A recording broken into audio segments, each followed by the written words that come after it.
নমস্কার বন্ধুরা, welcome to ST unique sports. তো ইস্ট বেঙ্গলের সামনে এবার সব থেকে বড় ম্যাচ রয়েছে, সুপার কাপের সেমিফাইনাল। ম্যাচ জিততে পারলে আরো একবার ফাইনালে যাওয়ার কিন্তু বড় সুযোগ রয়েছে অস্কারের। তো তার আগেই কিন্তু চিন্তার খবর বেশ কিছুটা বেরিয়ে আসছে ইস্ট বেঙ্গলকে নিয়ে, কারণ ইস্ট বেঙ্গলের নির্ভরযোগ্য ডিফেন্ডার জয় গুপ্তা, তার কিন্তু মাঠের এই যে অচল অবস্থা গোয়াতে, সেখানে গিয়ে প্র্যাকটিস করতে গিয়ে তার একটু ইনজুরি হয়েছে। সে কি সেমিফাইনাল ম্যাচ খেলতে পারবে? যদি সে না খেলতে পারে, তার পরিবর্তক প্লেয়ার ইস্টবেঙ্গলের কাছে কোথায়? নতুন পরিকল্পনায় অস্কারকে সেক্ষেত্রে যেতে হবে।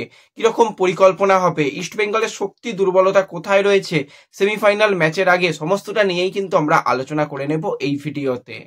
তাই ভিডিও শুরু করার আগে একটাই রিকোয়েস্ট, চ্যানেলে যারা প্রথমবারের জন্য এসেছো মনে করে চ্যানেলটাকে সাবস্ক্রাইব করে নিও, তাহলে প্রিয় দলের খেলার সমস্ত আপডেট তোমরা এখানে পেয়ে যাবে। তো চলো আর দেরি না করে ভিডিও শুরু করা যাক। আর গলার অবস্থা একটু খারাপ রয়েছে, হয়তো সাউন্ডে একটু প্রবলেম হতে পারে, সেই এনার্জি হয়তো পাবে না, একটু অ্যাডজাস্ট করে নিও। তো প্রথমেই যদি আমরা সেমিফাইনাল ম্যাচ নিয়ে কথা বলি, 4 ডিসেম্বর কিন্তু সেমিফাইনাল ম্যাচ রয়েছে। একই দিনে দুটো সেমিফাইনাল ম্যাচ ফতোরদা স্টেডিয়ামে হবে। ইস্টবেঙ্গল প্রথম সেমিফাইনাল খেলবে পাঞ্জাব এফসির সঙ্গে বিকেল 4টে থেকে, এবং দ্বিতীয় সেমিফাইনাল ম্যাচ রয়েছে রাত 8টা থেকে। ম্যাচ দেখা যাবে, তোমরা দেখতে পাবে, কোনো রকম অসুবিধা নেই। তার জন্য তোমাদের অবশ্যই যাদের জিও হটস্টার রয়েছে, জিও হটস্টার থেকে তোমরা দেখতে পাবে। এছাড়া টিভিতেও খুব সম্ভবত কিন্তু স্টার স্পোর্টস চ্যানেলে খেলাটা দেখানো হতে পারে। যদি না দেখানো হয়, অসুবিধার কোনো ব্যাপার নেই, খেলা তোমরা সবাই দেখতে পাবে। আমাদের চ্যানেলটাকে সাবস্ক্রাইব করে রেখো, তাহলে যে কোনো একটা ব্যবস্থা হয়ে যাবে এবং খেলা তোমরা দেখতে পাবে। তো অস্কারের কাছে কিন্তু এটা একটা মস্ত বড় চ্যালেঞ্জ। অস্কার বেশ কিছু ম্যাচে খুব ভালো ফুটবল খেলিয়েছে, বেশ কিছু ভালো দিক ইস্টবেঙ্গলের উঠে এসেছে অস্কার আসার পর থেকে, কিন্তু দিনের শেষে ট্রফি হচ্ছে আসল কথা। ট্রফি দিতে হবে, ট্রফি ছাড়া কোনো কোচকেই বড় কোচ ভালো কোচ বলা যায় না। একদিকে মলিনার কথা ভেবে দেখো, মলিনা একটা সিজনের মধ্যে দুটো ট্রফি, লিগ শিল্ড এবং কাপ জেতালো, তারপর আইএফএ শিল্ড জিতিয়েও তাকে শেষ পর্যন্ত ছাঁটাই করে দেওয়া হলো। তো এত সাকসেসের পরেও কিন্তু অস্কারের সাকসেস কোথায়? হ্যাঁ, ডার্বি ম্যাচে নাকি ইস্টবেঙ্গল ভালো খেলেছে, ভালো খেললে তো হবে না, দিনের শেষে ট্রফিটা দরকার। ডার্বি জেতাটা তো অবশ্যই গুরুত্বপূর্ণ, একটা বড় ম্যাচ, সম্মানের ম্যাচ, কিন্তু ট্রফি জিততে হবে। তো ট্রফি এখনো পর্যন্ত অস্কার আনতে পারেনি। আইএফএ শিল্ড আনার একটা বিশাল সুযোগ ছিল, ওই ফুটবলের লাক, ওই লাকটা ইস্টবেঙ্গলের ছিল না, সেই কারণে হয়নি। যেটা হয়নি সেটাকে বাদ দাও। আর এই সুপার কাপটা এমন একটা টুর্নামেন্ট, এই টুর্নামেন্টে যদি চ্যাম্পিয়ন হওয়া যায়, এশিয়া মঞ্চে খেলার একটা ছাড়পত্র পাওয়া যায়। তো এই সুপার কাপ হচ্ছে একটা সব থেকে গুরুত্বপূর্ণ টুর্নামেন্ট, এবং ইস্টবেঙ্গল অলরেডি একবার সুপার কাপ জিতেছে, আরও একবার সুপার কাপ জিততে চাইবে প্রত্যেকটা প্লেয়ার।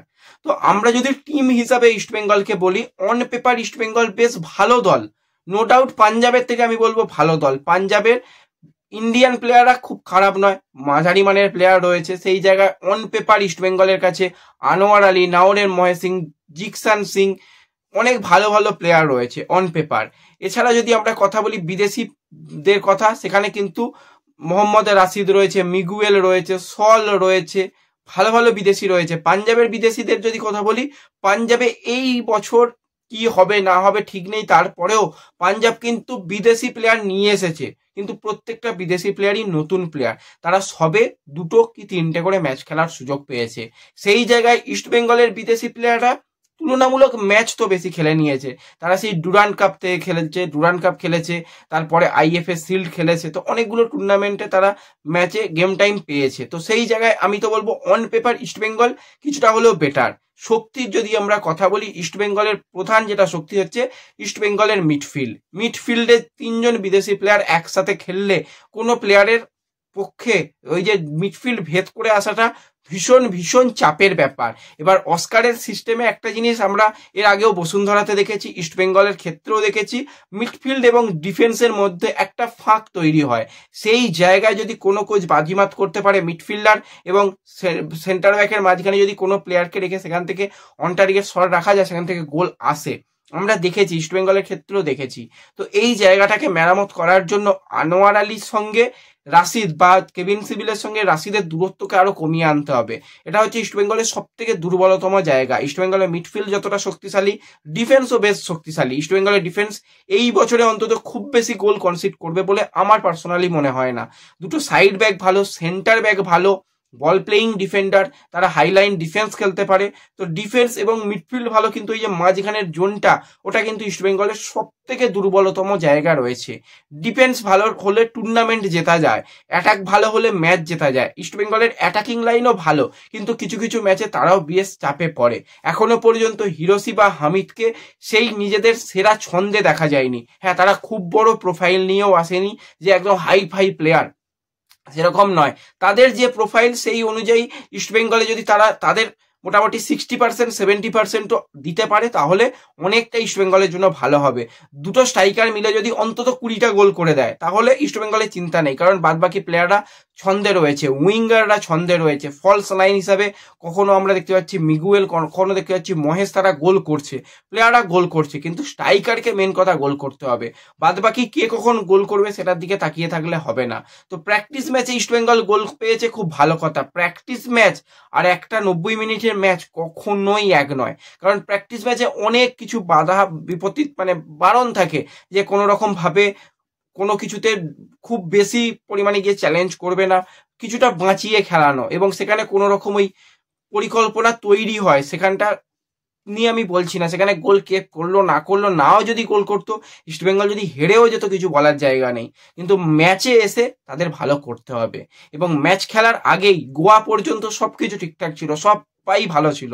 গোয়াতে গিয়ে গোয়ার জঘন্য মাঠের জন্য কিন্তু গোড়ালিতে একটু ইনজুরির সমস্যা রয়েছে জয় গুপ্তার।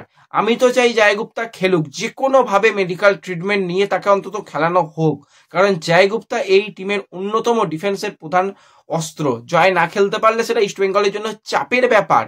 এবার যদি কোনোভাবে জয়কে না খেলানো যায়, যে ঠিক আছে সেমিফাইনাল মিস করছে, সে ফাইনাল খেলতে পারবে যদি ইস্টবেঙ্গল ফাইনালে ওঠে, তো সেই জায়গায় তার বিকল্প কোথায়? লালচংনুঙ্গাকে আমি জয়ের পারফেক্ট ব্যাকআপ তো মনে করি না, একটাই কারণে, লালচংনুঙ্গা হচ্ছে একজন ডিফেন্সিভ মাইন্ডের প্লেয়ার, সে অ্যাটাকে গিয়ে অতটাও সাহায্য করতে পারে না। লাল সাইড ব্যাকে খেললে কাট দেখার একটা প্রবণতা রয়েছে, দুমদাম যদি মাথা গরম করে কাট দেখে নেয়, সেটাও কিন্তু আবার চাপের ব্যাপার হবে পরবর্তী সময়।